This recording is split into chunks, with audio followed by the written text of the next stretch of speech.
KSRTC concession card എങ്ങനെ ആപ്ലിക്കേഷൻ്റെ സഹായത്തോടു കൂടി അപ്ലൈ ചെയ്യാമെന്നുള്ള വീഡിയോ ആണ് ഞാൻ ഇവിടെ പറയാൻ പോകുന്നത്. സോ വീഡിയോ ഫുള്ളായിട്ട് കാണാൻ ശ്രമിക്കുക. ഈ ആപ്ലിക്കേഷൻ്റെ ലിങ്ക് ഞാൻ എൻ്റെ ഡിസ്ക്രിപ്ഷനിൽ കൊടുത്തിട്ടുണ്ട്. സോ ഫസ്റ്റ് സ്റ്റെപ്പ് എന്ന് പറഞ്ഞാൽ രജിസ്ട്രേഷൻ പ്രോസസ്സാണ്. അതിനായി നിങ്ങൾ താഴെ കാണുന്ന രജിസ്റ്റർ എന്ന ഭാഗത്ത് ടാപ്പ് ചെയ്യുക. തുടർന്ന് വരുന്ന പേജിൽ സ്റ്റുഡൻറ്റ് ഫോട്ടോയുടെ അവിടെ നിങ്ങളുടെ ഒരു പാസ്പോർട്ട് സൈസ് ഫോട്ടോ ആണ് അപ്ലോഡ് ചെയ്ത് കൊടുക്കേണ്ടത്. ID കാർഡിൻ്റെ അവിടെ നിങ്ങളുടെ ഐഡൻറ്റി കാർഡാണ്, സ്കൂൾ ഐഡൻറ്റി കാർഡാണ് ഫോട്ടോ എടുത്ത് അപ്ലോഡ് ചെയ്ത് കൊടുക്കേണ്ടത്. നിങ്ങൾ അപ്ലോഡ് ചെയ്ത് കൊടുക്കുന്ന ഫോട്ടോ 500 KB താഴെ ആയിരിക്കണം സൈസ് വരുന്നത്. 500 KB മുകളിലാണെങ്കിൽ ഈ ഒരു എറർ നിങ്ങളുടെ ഫോണിൽ വരുന്നതാണ്.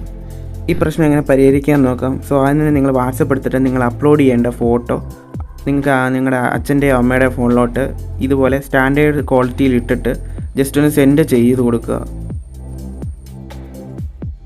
ആ സെൻഡ് ചെയ്ത് പിക്ചർ മുകൾ വശത്ത് കിടക്കുന്ന വലതുവശത്ത് കിടക്കുന്ന ആ 3 ഡോട്ടിൽ ക്ലിക്ക് ചെയ്ത് സേവ് എന്നുള്ള ടാപ്പ് ചെയ്യുക.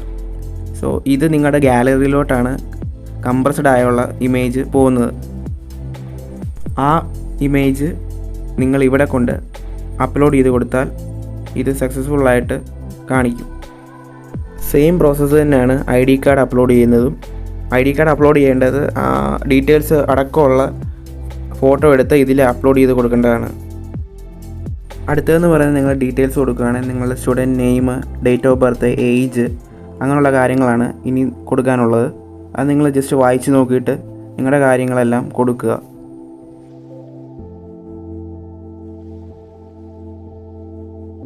കൊടുക്കുമ്പോഴത്തേക്കും നിങ്ങളുടെ ഓട്ടോമാറ്റിക്കലായിട്ട് ഏജ് വരുന്നതാണ്.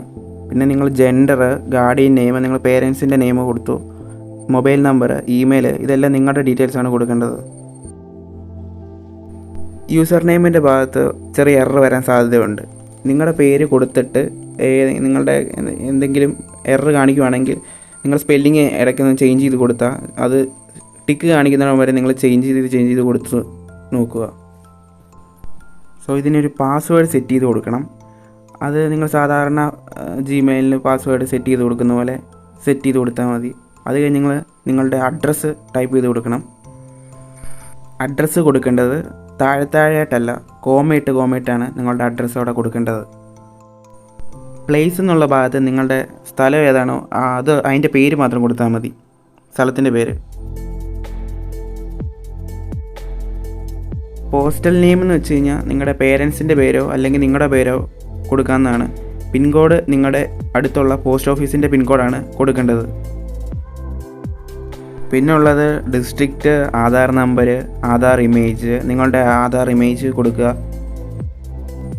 ഇനിയുള്ളത് സ്കൂളിൻ്റെ ഡീറ്റെയിൽസാണ്. നിങ്ങൾ CBSE ആണോ ICC ആണോ സ്റ്റേറ്റ് ആണോ എന്ന് സെലക്ട് ചെയ്ത് കൊടുക്കുക. സ്കൂളിൻ്റെ ഡിസ്ട്രിക്റ്റ് കൊടുക്കുക, സ്കൂളിൻ്റെ പേര്, അങ്ങനെയുള്ള കാര്യങ്ങൾ വായിച്ച് നോക്കി അത് പൂരിപ്പിച്ച് കൊടുക്കുക. ക്ലാസ്സിൽ ഡിവിഷൻ, റോൾ നമ്പർ, ക്ലാസ്സിലെ റോൾ നമ്പർ ഇതെല്ലാം അവിടെ കൊടുക്കേണ്ടതാണ്. റേഷൻ കാർഡിൻ്റെ ഭാഗത്ത് നിങ്ങൾ APയിലാണോ BPയിലാണോ എന്ന് കൊടുക്കുക. APയിലുകാരാണെങ്കിൽ ഇൻകം ടാക്സ് ലാസ്റ്റ് ഇയറിൽ പേരൻസ് അടച്ചിട്ടുണ്ടോ യെസ് ഓർ നോ കൊടുക്കുക. BPയിലുകാരാണെങ്കിൽ അത് കൊടുക്കേണ്ട ആവശ്യമില്ല. പിന്നെ ration card number, ration card image ഇത് രണ്ടും അപ്ലോഡ് ചെയ്ത് കൊടുക്കുക. ട്രാവൽ ഡീറ്റെയിൽസിൻ്റെ അവിടെ നിങ്ങളുടെ സ്കൂൾ ഏത് ഭാഗത്താണ് ഇരിക്കുന്നതെന്നുള്ളത് സെലക്ട് ചെയ്ത് കൊടുക്കുക. ട്രാവൽ ഫ്രം, ട്രാവൽ ടു, അതായത് ട്രാവൽ ഫ്രമിൻ്റെ അവിടെ നിങ്ങളുടെ വീടിൻ്റെ അടുത്തുള്ള ബസ് സ്റ്റോപ്പിൻ്റെ പേരും, ട്രാവൽ ടു എന്നുള്ളത് നിങ്ങളുടെ സ്കൂളിൻ്റെ അടുത്തുള്ള ബസ് സ്റ്റോപ്പുമാണ് കൊടുക്കേണ്ടത്. പിന്നുള്ളത് ഡ്യൂറേഷൻ പാസ്സാണ്. നിങ്ങൾ എത്ര മാസത്തേക്കാണ് ഈ പ്ലാൻ ചെയ്യുന്നതെന്നുള്ളത് സെലക്ട് ചെയ്ത് കൊടുക്കുക. 1 month ഉണ്ട്, 3 month ഉണ്ട്. പിന്നെ ഈ ട്രാവൽ ഡീറ്റെയിൽസിൻ്റെ അവിടെ, അതായത് നിങ്ങൾ വീട്ടിൽ നിന്ന് സ്കൂളിലേക്കും സ്കൂളിൽ നിന്ന് വീട്ടിലേക്കും അങ്ങനെ സെറ്റ് ചെയ്ത് കൊടുക്കുക. അതിനായിട്ട് അതിൻ്റെ അവിടെ ഒരു പ്ലസ് ഐക്കണുണ്ട്, അവിടെ ഞെക്കിയിട്ട് കൊടുക്കാവുന്നതാണ്. റീമാർക്കിൻ്റെ അവിടെ ഏതെങ്കിലും ഒരു ലെറ്റർ കൊടുക്കുക. ഞാൻ A ആണ് കൊടുക്കുന്നത്. പിന്നെ ഏത് സ്കൂളിന്, ഹൈസ്കൂളാണോ ഹയർ സെക്കൻഡറി ആണോ എന്ന് കറക്റ്റായിട്ട് സെലക്ട് ചെയ്ത് കൊടുക്കുക. നിങ്ങൾ ട്രാവൽ ചെയ്യുന്ന 40 കിലോമീറ്റർ കൂടുതലാണോ കുറവാണോ എന്ന് അവിടെ സെറ്റ് ചെയ്ത് കൊടുക്കുക. വേറെ ഡോക്യുമെൻറ്റ്സ് ഒന്നും സ്കൂളിൻ്റെ കേസിൽ ആവശ്യം വരുന്നില്ല. കോളേജിൻ്റെ കേസിൽ സെൽഫ് ഡിക്ലറേഷൻ സർട്ടിഫിക്കറ്റിൻ്റെ അവിടെ അപ്ലോഡ് ചെയ്ത് കൊടുക്കേണ്ടതാണ്. അതിൻ്റെ ഒരു PDF ഞാൻ എൻ്റെ ഡിസ്ക്രിപ്ഷനിൽ കൊടുക്കുന്നുണ്ട്. നിങ്ങളൊന്ന് ചെക്ക് ചെയ്ത് നോക്കുക. കോളേജിൻ്റെ കേസിൽ, സ്കൂളിൻ്റെ കേസിൽ ഇതൊന്നും കൊടുക്കണ്ട, ഡോക്യുമെൻറ്റ്സ് ഒന്നും കൊടുക്കണ്ട. അതുകൊണ്ട് നിങ്ങൾ 2 ടിക്ക് കൊടുത്ത് സബ്മിറ്റ് കൊടുത്താൽ നിങ്ങളുടെ രജിസ്ട്രേഷൻ കംപ്ലീറ്റ് ആയിരിക്കുന്നു. ആപ്ലിക്കേഷൻ സക്സസ്ഫുള്ളി ക്രിയേറ്റഡ് അങ്ങനെ കാണിക്കുമ്പോഴത്തേക്കും നിങ്ങളുടെ ഫോണിലായിട്ടൊരു മെസ്സേജ് അവർ അയച്ചു തരുന്നതാണ്. അതിൽ നിങ്ങളുടെ ആപ്ലിക്കേഷൻ നമ്പറും ഉണ്ട്, നിങ്ങളുടെ കുറച്ച് ഡീറ്റെയിൽസും ഉണ്ട്. അതൊന്ന് നിങ്ങൾ ചെക്ക് ചെയ്ത് നോക്കുക. സെക്കൻഡ് സ്റ്റെപ്പ് എന്ന് പറയുന്നത് ലോഗിനാണ്. അത് നിങ്ങളവിടെ കൊടുത്ത ഇമെയിലും പാസ്വേഡും അടിച്ച് ലോഗിൻ കൊടുക്കുക. ആക്ഷൻ പെൻഡിങ് എന്ന് വെച്ച് കഴിഞ്ഞാൽ ഫസ്റ്റ് നിങ്ങളുടെ സ്കൂളുകാരെ അപ്രൂവ് ചെയ്യണം, സെക്കൻഡ് KSRTCക്കാരെ അപ്രൂവ് ചെയ്യണം.